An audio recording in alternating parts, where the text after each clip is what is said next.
Hello friends, welcome back.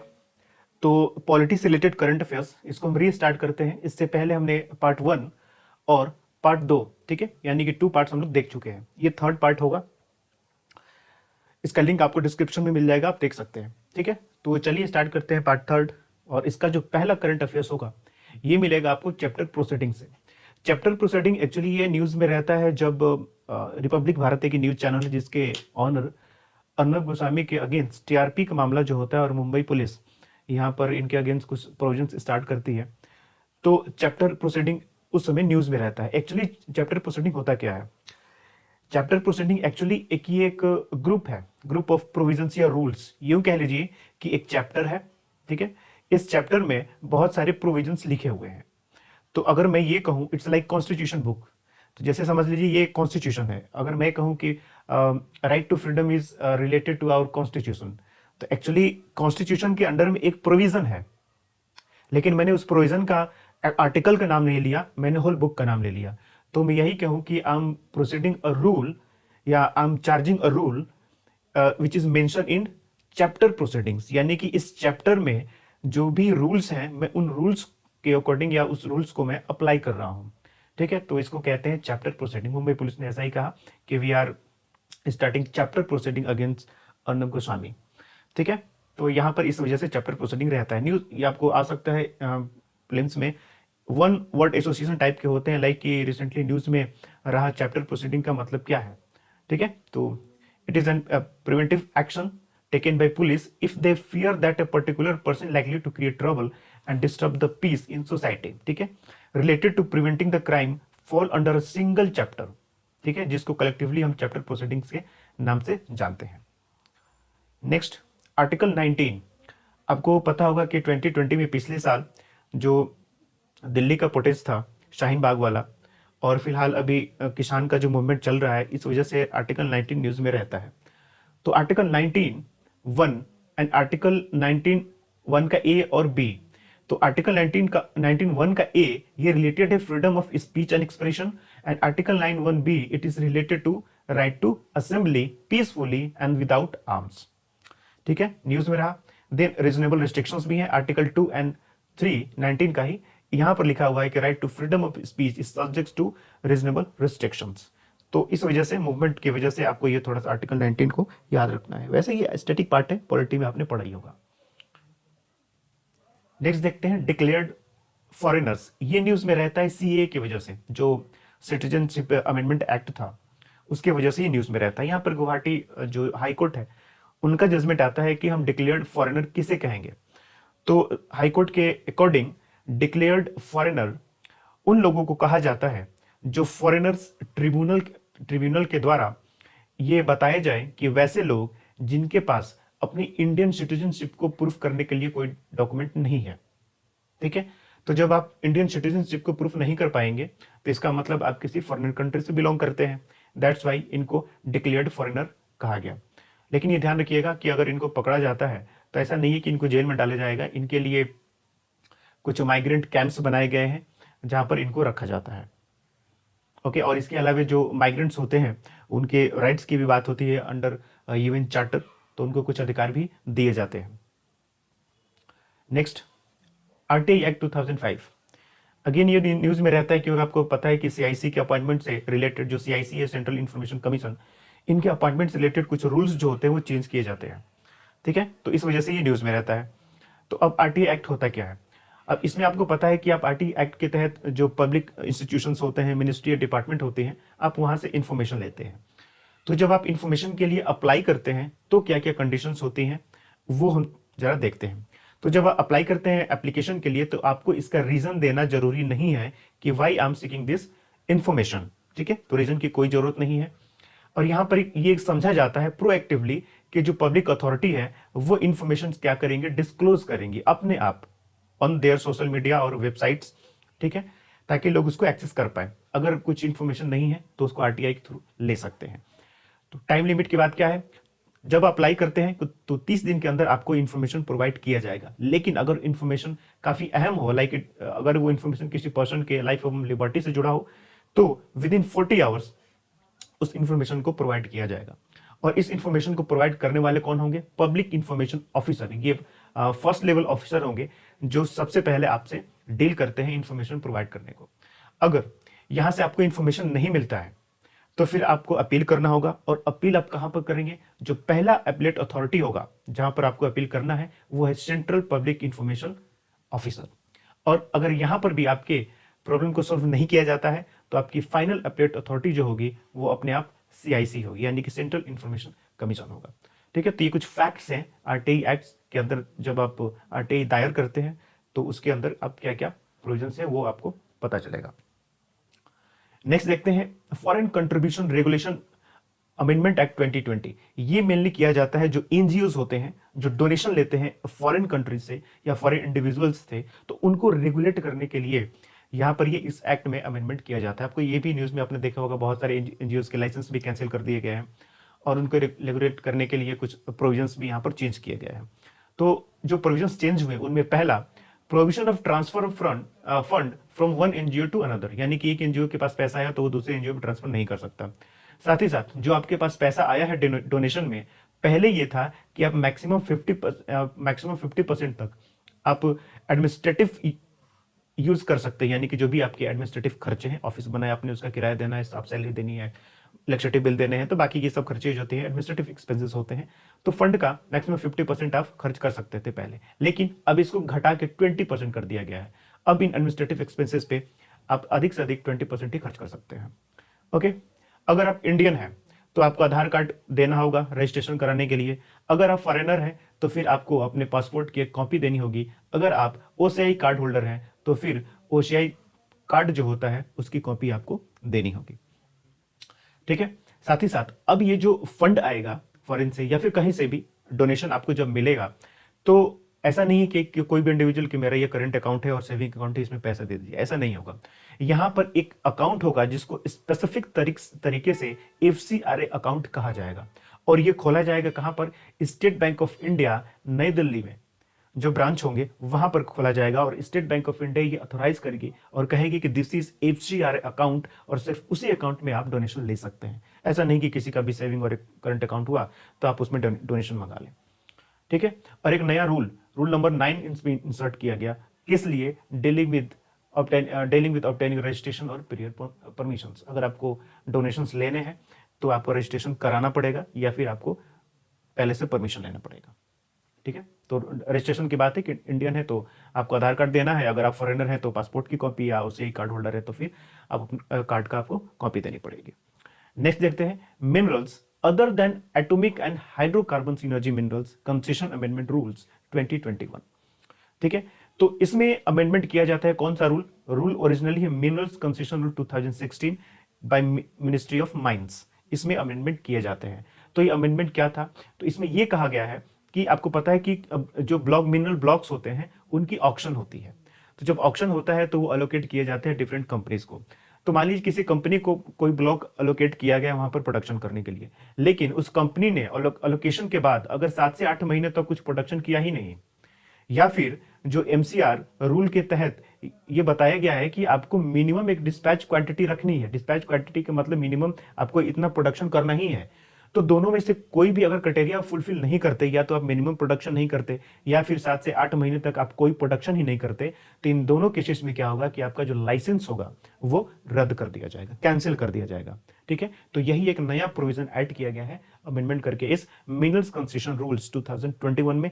Original rule क्या है? Original mineral concession rule 2016, और this is by ministry of mines. Next, Roshni act. तो Roshni act ये जम्मू कश्मीर से related है।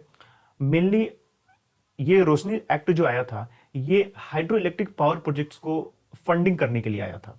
ठीक है, तो हाइड्रो इलेक्ट्रिक पावर प्रोजेक्ट जिनसे बिजली तैयार होगी, तो बिजली तैयार होगी तो उससे रोशनी होगी, दैट्स व्हाई इसको रोशनी का नाम दिया गया। तो आप इस तरीके से भी याद कर सकते हैं, रोशनी इट इज लाइक इलेक्ट्रिसिटी, बिजली, तो हाइड्रो इलेक्ट्रिक पावर प्रोजेक्ट। तो इसमें क्या था कि इसके अंदर 2001 में इसको इंट्रोड्यूस किया गया। तो इसके अंदर ये हुआ कि अगर कोई गवर्नमेंट लैंड है, आपको पता है कि बहुत सारे गवर्नमेंट के पास या फिर जो पीसी कंपनीज होती हैं उनके पास लैंड, स्पेयर लैंड्स पड़े होते हैं खाली के, इसी तरीके जंगल वाले जमीन, तो अगर उनको बेच के किसी इंडिविजुअल को बेच दे, किसी भी प्राइवेट इंस्टीट्यूशन को बेच दे, और वहां से जो पैसा आएगा हम उस पैसे को इन्वेस्ट करेंगे कहां पर, इस हाइड्रो पावर प्रोजेक्ट में, जिससे बिजली उत्पन्न की जा सकती है। ठीक है, इसलिए इसको रोशनी एक्ट का नाम दिया गया, लेकिन बाद में इस एक्ट को बंद कर दिया गया due to scam and irregularities. तो रोशनी एक्ट आपको याद रखना है, और ये भी याद रखना है कि ये स्क्रैप हो चुका है, ये बंद हो चुका है ये act. Next, article 363A। Okay, तो ये एक अमेंडमेंट एक्ट के थ्रू ऐड किया गया था, जिसका नाम था कॉन्स्टिट्यूशन 26th अमेंडमेंट एक्ट 1971, जो कि प्रीव्यू पर्स अमेंडमेंट से रिलेटेड था। और प्रीव्यू पर्स होता क्या है, आपको पता होगा कि जब डिफरेंट जो प्रिंसली स्टेट्स थे उनको जब इंडियन यूनियन में मर्ज किया जाने लगा, तो उनके जो प्रिंसेस थे या जो रॉयल फैमिली थी, उनको कहा गया कि हम आपको कुछ सालाना पेंशन देंगे, ठीक है, कुछ पैसे देंगे हम आपको, आप अपना टेरिटरी मर्ज कर दीजिए। तो ये प्रीवी पर्स अमेंडमेंट या ये कॉन्सेप्ट वही था कि इसके तहत उन रॉयल फैमिलीज को कुछ पेंशन या कुछ पैसे दिए जाते थे हर साल। ठीक है, तो 1971 में इसमें अमेंडमेंट किया गया 1963 एक्ट में, और नया एक्ट जोड़ा गया 1963A, और कहा गया कि अब से 1971 से क्या होगा कि प्रीवी पर्स के जो कॉन्सेप्ट्स हैं या प्रोविजंस लागू होते हैं, उनको हम क्या करेंगे, अब स्क्रैप कर रहे हैं, उनको खत्म कर रहे हैं। यानी कि आज के बाद अब किसी भी रॉयल फैमिली या प्रिंस को कोई सैलरी, कोई पेंशन नहीं मिलेगी। ठीक है, तो 1963 इसमें यह कहा गया कि आजादी से पहले या फिर कॉन्स्टिट्यूशन के कमेंसमेंट से पहले, कॉन्स्टिट्यूशन के लागू होने से पहले जो भी ट्रीटीज हुई हैं, ठीक है, या जो भी एग्रीमेंट्स हुआ है जिसको गवर्नमेंट ऑफ इंडिया या इंडियन स्टेट ने किया है, तो वैसे मामलों में कोई भी कोर्ट इंटरफेयर नहीं कर सकता, यानी कि वैसे मामले में कोर्ट में सुनवाई नहीं की जा सकती। तो ऐसे मामले में अगर पार्लियामेंट जो चाहे वो कर सकती है। ठीक है, तो इसी अमेंडमेंट करके 363 ऐड किया गया था और प्रीवी पर्स को समाप्त कर दिया गया। अब ध्यान रखिएगा कि ये जो प्रीवी पर्स वाला मामला था, ये कॉन्स्टिट्यूशन के कमेंसमेंट से पहले ही लागू हुआ था या इसकी बात हुई थी, इसलिए कोर्ट इसमें फिर इंटरफेयर भी नहीं कर सकता था। ठीक है, नेक्स्ट, ऑफिस ऑफ प्रॉफिट हर साल न्यूज में रहता है, तो आपको याद भी हो गया होगा, आर्टिकल 1021 एंड आर्टिकल 191A। ठीक है, तो इसमें कहा गया है 102 में आपको एमपी से रिलेटेड और 191 में आपको एमएलए से रिलेटेड मिल जाएगा। तो कोई भी एमएलए एमपी एमएलए या एमएलसी बनते हैं तो वो क्या होंगे, किसी भी सेंट्रल मतलब सेंट्रल या स्टेट गवर्नमेंट के अंडर में किसी भी ऑफिस ऑफ प्रॉफिट के अंडर में वो नहीं होने चाहिए। ऑफिस ऑफ प्रॉफिट का मतलब ये होता है कि कोई भी ऐसी पब्लिक ऑफिस जहां पर वो उनको कुछ पर्क्स मिलते हो, इंसेंटिव्स मिलते हो, सैलरीज मिलती हैं, फैसिलिटीज मिलती हो। ठीक है, इनको ऑफिस ऑफ प्रॉफिट के नाम से जानते हैं। Next, arbitration and conciliation amendment ordinance 2020।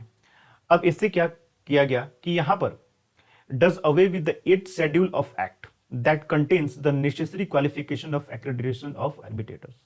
तो यहाँ पर जो आर्बिट्रेटर्स थे, यानी कि जो आप यूं कह लीजिए बिचौलिए लोग होते हैं, एक मीडियम का काम करते हैं आपके मामलों को सेटल करने में, सुलझाने में, तो इनकी क्वालिफिकेशंस कुछ बनाए गए थे। तो इन क्वालिफिकेशंस को इस 8th शेड्यूल में लिखा गया था इस एक्ट के, तो इस ऑर्डिनेंस के द्वारा इस क्वालिफिकेशन को खत्म कर दिया गया। ठीक है, और इसका रेट्रोस्पेक्टिव इसको इफेक्ट दिया गया कब से, अक्टूबर 23, 2015 से, यानी कि पहले से ये लागू हो जाएगा। नेक्स्ट देखते हैं ब्रेन फिंगरप्रिंटिंग। आपने वो सुना होगा पॉलीग्राफी टेस्ट जिसको कहते हैं, यानी कि माइंड्स के रिस्पॉन्सेस, हार्ट बीट्स या फिर जो बीपी के रिस्पॉन्सेस होते हैं उनको चेक करके हम झूठ पकड़ते हैं। ठीक है, पुलिस ये जब इंटरोगेशन करती है तो झूठ पकड़ने वाली मशीन जिसको पॉलीग्राफी टेस्ट कहते हैं वो होता है। तो कुछ इसी तरीके का यहाँ पर भी है। ठीक है, ब्रेन फिंगरप्रिंटिंग, जिनको brain electric oscillation signature profiling भी कहते हैं। तो इसके अकॉर्डिंग क्या होता है कि इंटरोगेशन के दौरान जब पुलिस पूछताछ करती है तो यहाँ पर जो क्राइम या अक्यूज होता है, जो क्राइम में इन्वॉल्व हो, उनके ब्रेन के रिस्पॉन्स की स्टडी की जाती है, लाइक उसी तरीके से झूठ पकड़ने वाला जो मशीन होता है। ठीक है, कि ये सामने वाला जो एक्यूज है वो झूठ बोल रहा है, सही बोल रहा है, इस चीज को करने के लिए। खैर, तो यहां पर एक 2010 में सुप्रीम कोर्ट का एक जजमेंट रहता है, Selvi versus state of Karnataka case, और सुप्रीम कोर्ट ने यहां पर यह कहा कि ये जो आप ब्रेन फिंगर प्रिंटिंग कर रहे हैं या ब्रेन मैपिंग कर रहे हैं, तो इसका जो टेस्ट रिजल्ट आएगा, it can not be admitted solely as evidence, यानी कि आपके पास और कोई भी प्रूफ नहीं है और बस यही एक प्रूफ है आपके पास जो उसको गिल्टी प्रूफ करता है, तो इट इज नॉट इनफ। यानी कि ओनली सोलिली का मतलब क्या हुआ कि इकलौता यही प्रूफ नहीं हो सकता। अगर आप ये प्रूफ दे रहे हैं तो इसके साथ कुछ और सप्लीमेंट्री प्रूफ होने चाहिए। ठीक है, अदरवाइज ये आपको इकलौता प्रूफ नहीं करेगा। तो ऐसा कहना था, तो जजमेंट याद रखिएगा, ठीक है। Next, integrity impact in government organisation. यहां पर सीवीसी ने यानी कि सेंट्रल विजिलेंस कमीशन ने अपने standing operating procedures related to procurement activities, यानी कि कोई भी गवर्नमेंट डिपार्टमेंट या फिर इंस्टीट्यूशन कोई चीज खरीदती है मार्केट से, तो उसके लिए एक प्रोसीजर होता है जो कि लिखा हुआ था एसओपी में, यानी कि स्टैंडर्ड ऑपरेटिंग प्रोसीजर्स में। तो उन ऑर्गेनाइजेशंस को ये एसओपी फॉलो करना पड़ता है। क्यों? ताकि इससे कोई धांधली ना हो, करप्शन ना हो, ट्रांसपेरेंसी बनी रहे, इक्विटी बनी रहे और कॉम्पिटिटिवनेस बरकरार रहे पब्लिक प्रोक्योरमेंट में, ठीक है। तो इस वजह से इस इंटीग्रिटी पैक्ट या इंटीग्रिटी पैक्ट के कॉन्सेप्ट को गवर्नमेंट ऑर्गेनाइजेशन में लागू किया गया है। तो ये जो कॉन्सेप्ट है, मैंने कहा कि जैसा कि करप्शन वगैरह को रोकने के लिए इसका यूज होता है, इसको तैयार किया गया है किसके द्वारा? एक एनजीओ का नाम है जिसका नाम है ट्रांसपेरेंसी इंटरनेशनल, जिसने इस इंटीग्रिटी पैक्ट को तैयार किया है। तो आप ये याद रखिएगा कि इसको तैयार किसने किया है। तो अब ऐसा नहीं है कि integrity pact in government organisation तो किसी गवर्नमेंट की ब्रांच ने ही इसे तैयार किया होगा, तो ऐसा भी नहीं है। Next, electricity rights of consumers rules 2020। ध्यान रखिएगा, it is rights of consumer, ठीक है। तो कंज्यूमर के राइट्स की इस रूल्स में बात की गई है। तो इसमें कहा क्या गया है कि कोई भी कंज्यूमर या किसी घर का मालिक हो, किसी लैंड का मालिक हो, ठीक है, अगर उसको बिजली की जरूरत है, इलेक्ट्रिसिटी की जरूरत है, तो अगर वो इलेक्ट्रिसिटी की रिक्वेस्ट डालता है डिस्ट्रीब्यूशन कंपनीज के पास, जो कि इलेक्ट्रिसिटी का डिस्ट्रीब्यूशन कंपनी हो, तो इट इज कंपल्सरी, ठीक है, must, it is compulsory for distribution companies to supply the electricity to that owner और इंडिविजुअल, ठीक है। और टाइम लिमिट कितनी होगी? जो मेट्रो सिटीज होंगे 7 दिन के भीतर इनको बिजली देनी होगी, जो अदर सिटीज होंगे वहां पर 15 डेज, और जो रूरल एरियाज होंगे वहां पे 30 डेज के अंदर में इनको इलेक्ट्रिसिटी प्रोवाइड करनी होगी। थर्ड, यहां पे रूल्स में ये कहा गया कि विदाउट मीटर कोई भी कनेक्शन नहीं दिया जाएगा, तो मीटर इसके लिए जरूरी है। फोर्थ चीज ये कहा गया कि अगर सर्विस प्रोवाइडर किसी तरीके की इरेगुलरिटीज करता है या फिर विद इन टाइम लिमिट के अंदर में वो अपना काम नहीं करता है, सप्लाई नहीं करता है, तो फिर क्या होगा कि यहां पर कंज्यूमर राइट्स को प्रोटेक्ट करने के लिए कुछ पेनल्टीज भी लगाई जा सकती हैं। लेकिन ध्यान रखिएगा किस तरीके का ये डिफॉल्ट? विलफुल, यानी कि अगर कोई जेन्युइन रीजन हुआ उसके पास कि उसके वजह से उसने विद इन टाइम लिमिट में इलेक्ट्रिसिटी को सप्लाई नहीं किया, तो वो ठीक है। लेकिन अगर उसने जानबूझ के किया, विलफुल डिसरिगार्ड है, तब उस पर पेनल्टी लगाई जाएगी। कंज्यूमर के ग्रीवेंस रिड्रेसल करने के लिए यहां पर एक कंज्यूमर ग्रीवेंस रिड्रेसल फोरम की भी व्यवस्था की गई, जहां पर कंज्यूमर और प्रो कंज्यूमर के रिप्रेजेंटेटिव्स होंगे जो कंज्यूमर के ग्रीवेंसेस को देखेंगे। तो ये प्रोविजंस कुछ भी रखे गए इस रूल्स 2020 में। नेक्स्ट देखते हैं एनसीपीसीआर, यानी कि national commission for protection of child rights, ठीक है।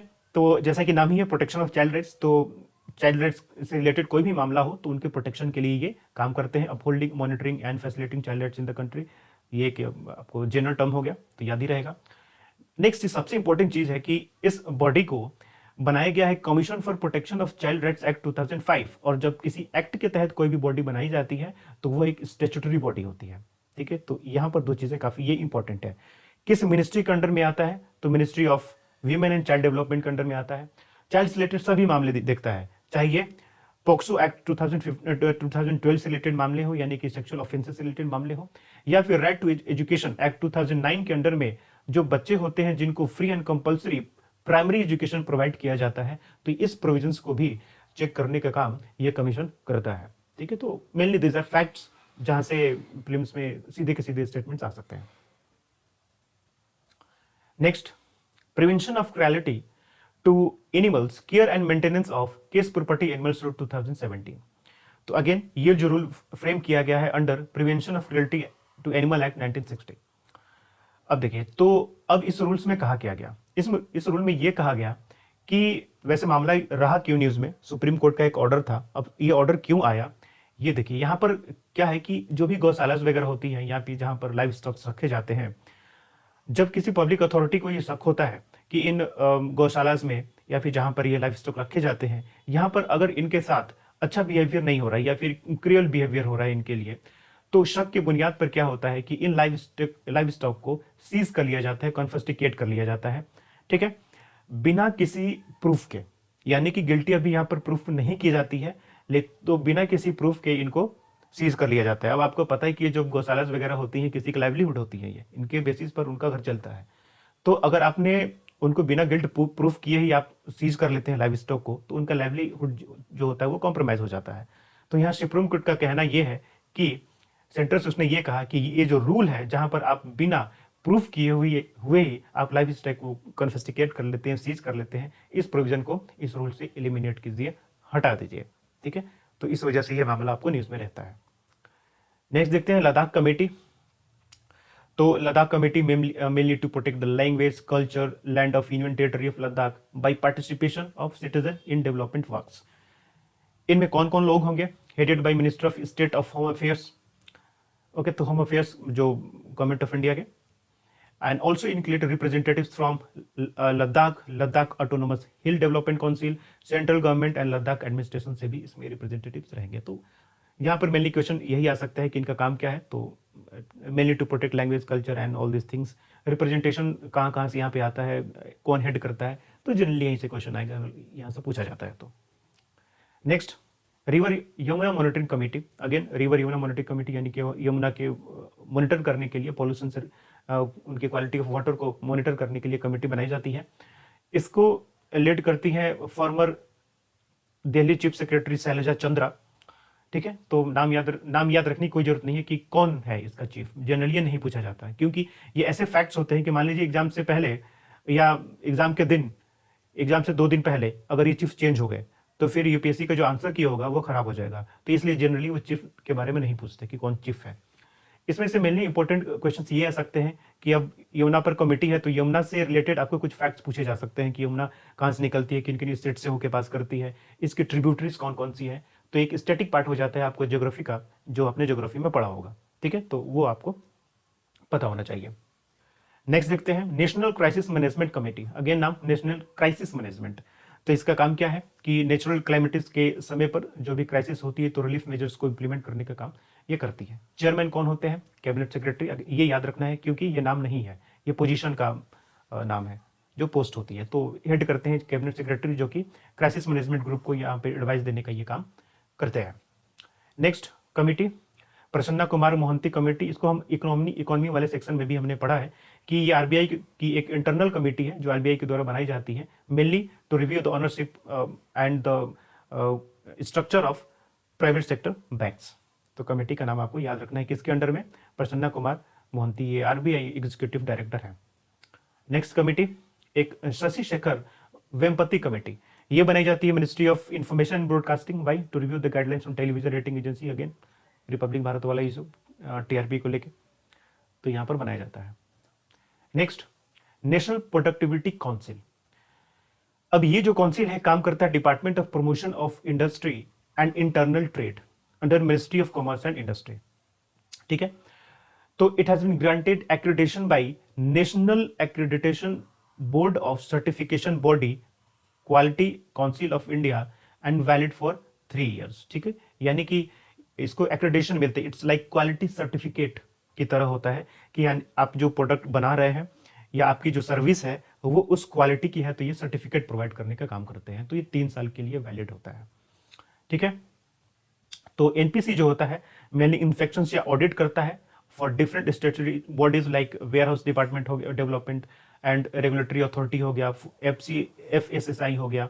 ठीक है, तो ये जो पब्लिक अथॉरिटीज होती हैं इनकी इंस्पेक्शन करता है कि आप जो काम कर रहे हैं, जो आपकी सर्विस है या जो आपके प्रोडक्शन है वो क्वालिटी वाले है या नहीं। तो मेनली ये एक्रेडिटेशन का काम करते हैं। अगेन टीआरपी से जुड़ा एक और मामला बार्क, जो कि टीआरपी वाले मामले ये देखता है। तो ब्रॉडकास्ट ऑडियंस रिसर्च काउंसिल ये एक गवर्नमेंट ऑर्गेनाइजेशन नहीं है। ठीक है, ध्यान रखना है ये कि गवर्नमेंट ऑर्गेनाइजेशन नहीं है। वैसे 2010 में बनाया गया, ये jointly owned by advertiser, ad agencies and broadcasting companies. ठीक है, it is not an public authority. Again जो रूल्स बनाए जाते हैं वो बनाए जाते हैं ministry of information and broadcasting ने। इसने कुछ टीआरपी से रिलेटेड रूल्स बनाए 2014 में और रजिस्टर किया गया 2015 में बार्क को अंडर दिस गाइडलाइंस, जो फाइनली टेलीविजन रेटिंग का ये काम करती है।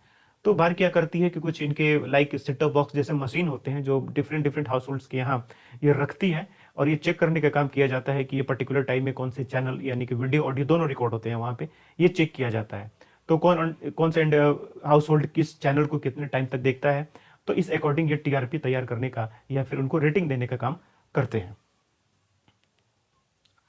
नेक्स्ट ट्राइकैथन 2021। ध्यान रखिएगा, टॉय, टॉय मतलब खिलौना, तो नाम से स्पष्ट हो जाएगा कि यहाँ पर खिलौने के कुछ मैन्युफैक्चरिंग की बात होगी। तो इट इज टॉयकैथन, और यू कैन से कि गैदरिंग है बहुत सारे लोगों की जो इस इंडस्ट्री से बिलोंग करते हैं। Organised jointly by ministry of women and child development, ministry of textile and ministry of education. तो यहाँ पर यह बात की गई कि हमें क्या करना चाहिए कि इंडिया को भी एक टॉय हब, मैन्युफैक्चरिंग हब के रूप में डेवलप करना चाहिए। क्यों? क्योंकि हमारे यहाँ जो 80% से ज़्यादा टॉयज जो होती है वो इंपोर्ट करके ही आती है, and it is also maximum from China, South Korea and Japan countries, Japan countries. Okay, so यहाँ पर कहा गया कि हमें टॉय मैन्युफैक्चरिंग पर ध्यान देने की जरूरत है based on Indian value system. ठीक है, सम एथिकल इश्यूज, जो एथिकल कल्चर है इंडिया का, वो इनकल्केट होना चाहिए हमारी टॉय जो मैन्युफैक्चरिंग है उसमें। ठीक है, तो ये सारा काम यहाँ पर किया जाता है। इसमें ये भी कहा गया कि स्कूल कॉलेज जो स्टूडेंट्स है या टीचर जो है वो भी क्या, और टॉय एक्सपोर्ट स्टार्टअप्स जो है इनको एक साथ आना चाहिए, क्राउड सोर्स या क्राउड फंडिंग करनी चाहिए और इस इंडस्ट्री को डेवलप करना चाहिए। खैर, जैसे कि टॉयकैथन है तो ये सब जनरल टर्म्स है, मेनली याद रखना है कि ऑर्गेनाइज करने वाला कौन था। तो 3 मिनिस्ट्री आपको यहाँ पे नजर आएगी, और ये एक फैक्ट है कि 80% टॉयज जो होते हैं इंपोर्ट होते हैं, तो ये आपको याद रखना है। 2-3 फैक्ट बस। हैबिटेट राइट्स, तो फॉर जो फॉरेस्ट में रहने वाली जो ट्राइबल पॉपुलेशन है उनकी बात होगी।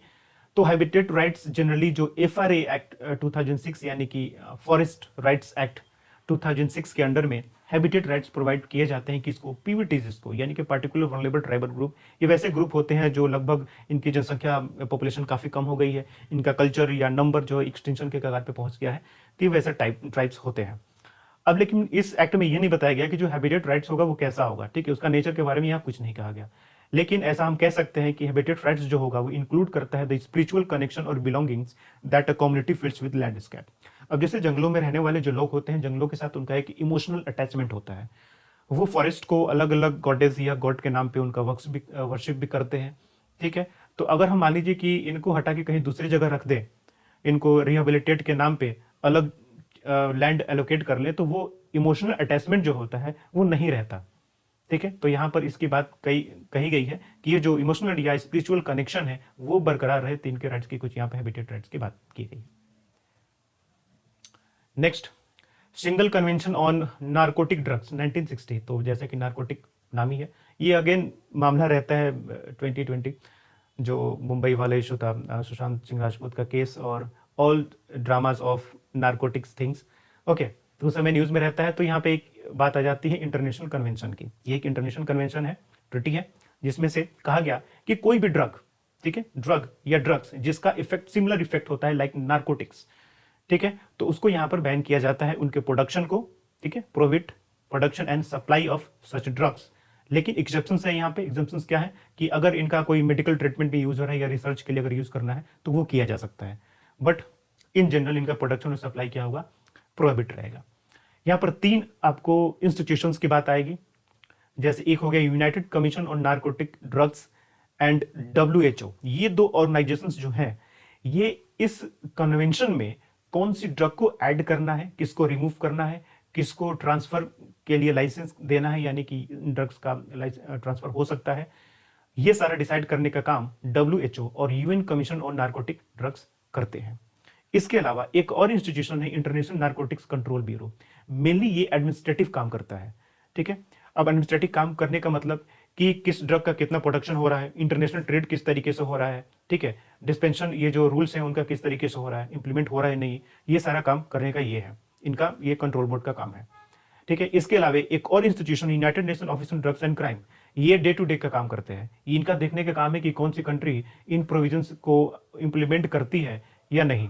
ठीक है, तो यहाँ पर WHO को छोड़ दे तो 3 important organisations, WHO of course it is also, but ये united convention narcotics drugs, international narcotics control board and united nation office on drugs and crime, ये तीनों इंपॉर्टेंट है, याद रखना है। ठीक है, रिसेंटली न्यूज में इसलिए भी रहता है कि जो कैनबिस होती है ड्रग्स जो इसके अंडर में प्रोहिबिट की गई थी, उसको यहाँ पर कह दिया जाता है कि आप इसका भी यूज कर सकते हैं। ठीक है, तो जो मोस्ट डेंजरस ड्रग लिस्ट होता है वहां से इसको हटा दिया गया है। Next, national agriculture higher education policy. ठीक है, तो जैसा कि नाम है higher education related to agriculture, तो डेफिनेटली ये आपको लाया गया ICAR यानी कि Indian council of agriculture research ने लॉन्च किया इसको, national agriculture higher education project in 2019। तो एग्रीकल्चर में हायर एजुकेशन को बढ़ावा देने के लिए इसको लाया गया है। यहाँ पर फंडिंग काफ़ी इंपॉर्टेंट हो जाती है कि वर्ल्ड बैंक और गवर्नमेंट ऑफ इंडिया के बीच फंडिंग होगी और 50-50 बेसिस यहाँ पर होगा इस प्रोग्राम के अंदर जो फंडिंग होगी।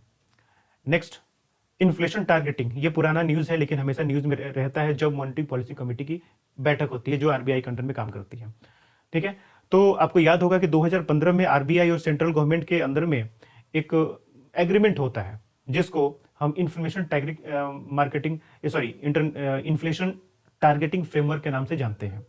और इसके तहत क्या किया जाता है कि आरबीआई एक्ट 1934 में अमेंडमेंट किया जाता है और कहा जाता है कि हम एक मॉनेटरी पॉलिसी कमेटी बनाएंगे।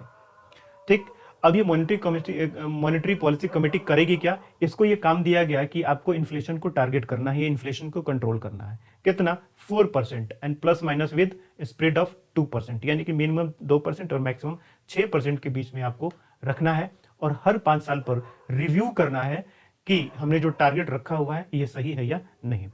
ठीक है, एक और इंपॉर्टेंट बात, पहले जो इन्फ्लेशन का मेजर होता था वो WPI के बेसिस पर होता था, होलसेल प्राइस इंडेक्स, लेकिन अब आरबीआई कंज्यूमर प्राइस इंडेक्स को फॉलो करती है इन्फ्लेशन को टारगेट करने के लिए।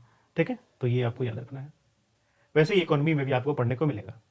नेक्स्ट देखते हैं, national cooperative development corporation, again cooperative यानी कोऑपरेटिव सोसाइटीज के डेवलपमेंट के लिए काम आता है।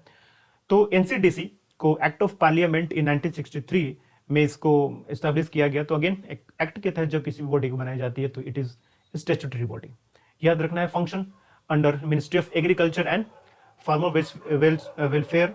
रिसेंट इनिशिएटिव आपको कुछ देखने को मिलेंगे कि इस कॉर्पोरेशन ने एक Sahakar coop tube NCDC channel youth based या सहकार मित्र इंटर्नशिप प्रोग्राम यहाँ पर स्टार्ट किया है, जो मेनली जो आपको कोऑपरेटिव सोसाइटीज होती हैं या फिर जो रूरल यूथ होते हैं उनको इनकरेज करने के लिए। तो वैसे इनिशिएटिव याद रख सकते हैं but the body is important.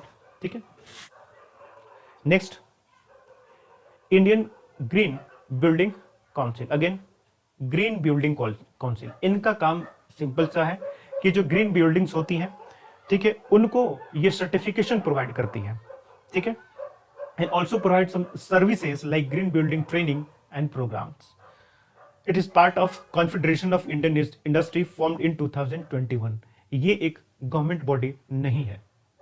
ठीक है, कॉन्फेडरेशन ऑफ इंडियन इंडस्ट्री, ये जो इंडस्ट्री है या ऑर्गेनाइजेशन, ये एक प्राइवेट ऑर्गेनाइजेशन है जो डिफरेंट सेक्टर से बिलोंग करने वाली जो इंडस्ट्रीज होते हैं वो इसके मेंबर होते हैं। तो ध्यान रखना, ये एक गवर्नमेंट ऑर्गेनाइजेशन नहीं है। Next, national green tribunal, again हर साल न्यूज में रहता है।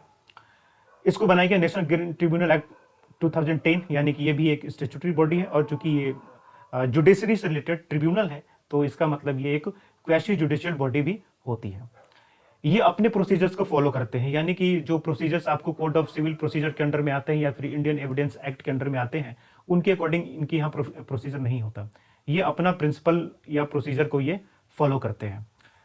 इनके मेंबर्स की बात करें तो इनमें एक चेयरपर्सन होता है, इसमें और बाकी जुडिशियल मेंबर भी होते हैं और कुछ एक्सपर्ट मेंबर्स भी होते हैं जो एडमिनिस्ट्रेटिव या एग्जीक्यूटिव फील्ड से आते हैं। ये अगर हम चेयरपर्सन और जुडिशियल मेंबर्स की बात करें तो ये होते हैं सुप्रीम कोर्ट के जज या फिर हाई कोर्ट के चीफ जस्टिस, जो चेयरपर्सन और जुडिशियल मेंबर के तौर पे अपॉइंट होते हैं।